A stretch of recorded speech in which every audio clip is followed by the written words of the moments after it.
Hello there again, everyone, and welcome back to the Mario Odyssey Pacifist Run Part 2.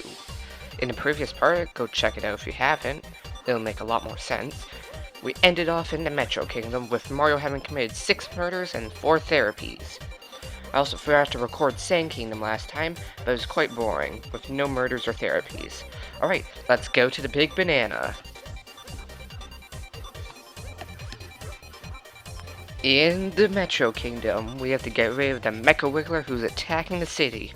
If you're thinking this is a murder, technically, no. This Mecha Wiggler is a robot, so with literally no backstory, so there is nothing to say if it is sentient. So, Mario gets off scot-free, right? Wrong. You need to possess a tank to decommission the Mecha Wiggler in the worst boss fight in the game. So that's one therapy, I guess. Aside from that, you can easily collect the rest of the moons. Sadly, you can't get the festival running, since you need to kill 2 poison piranha plants to progress. So we leave Metro Kingdom with 1 therapy. Next is the most boring kingdom in the game, Canada.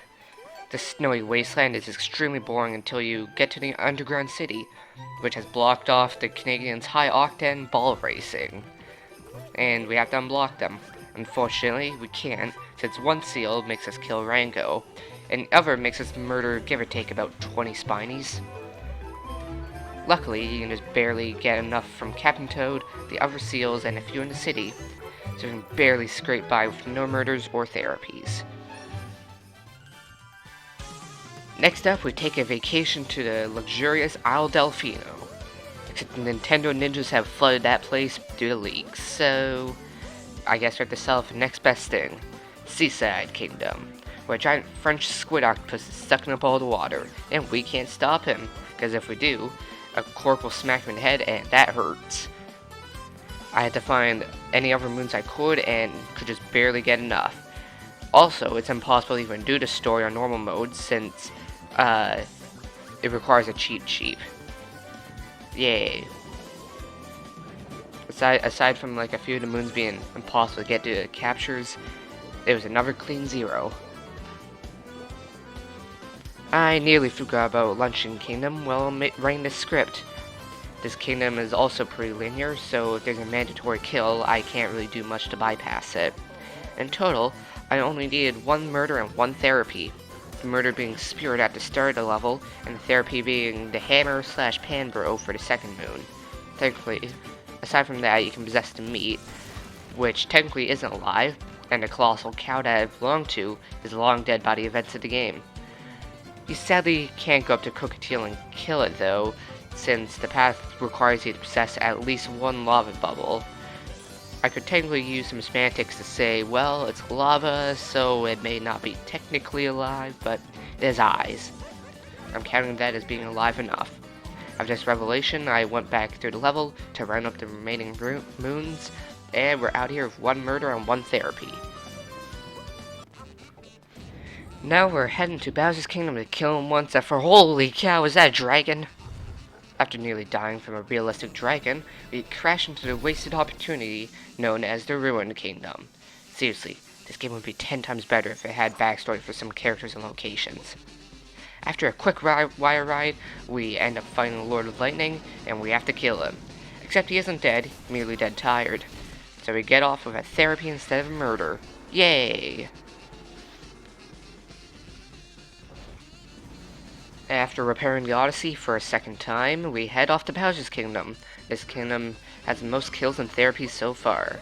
A quick list off is this ogre, this Pokio, these 2 rabbits, another Pokio, 4 rabbits and their big mech, and a final Pokio. There's an ogre on the 3rd island that you must kill in order to get a moon to progress.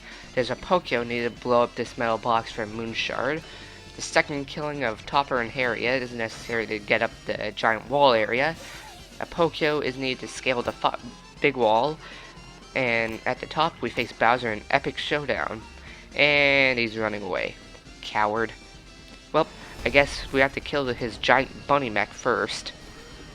In this actually really difficult face-off against Brutal's new mech, we need a Pokio to scale the mech pop the rabbit's bubbles, presumably killing them in the process. After bursting all 4 bubbles, We send Brutos blasting off Team Rocket style into the sky, leaving some pretty nice fireworks in the process. We end off the penultimate kingdom with 7 murders and 3 therapies, the highest so far. After flying to the moon, and Mario somehow not suffocating to death, we make our way across the moon's surface to the big steeplet on the top. After performing a super cool, definitely super hard jump to skip the moon cave, which also skips at least 2 more murders, we make it to the top, where we face off against Bowser. After crashing Bowser's wedding, we beat the crap out of this TMNT reject and send him flying into a giant stone pillar. Unfortunately for Mario, this pillar was holding up a large chunk of the moon, so the whole cave begins to collapse. Without second thought, Mario possesses Bowser's dead corpse and uses it to get the heck out of there. After dying, then getting out of the cave, we complete the challenge. I'm not really sure if I should count Bowser's 1 or 2 therapies, but because he gets knocked out, he wouldn't feel the possession, so I'm counting the final sequence as 1 therapy. And the total score is 14 murders and 11 therapies. That's not bad. I'm sure it could be better. If you want to try this, go ahead and tell me your score down below. With that said, 14 murders is still too much in the opinion of Mushroom Law, and Mario is sentenced to life in prison. Like, subscribe, and comment.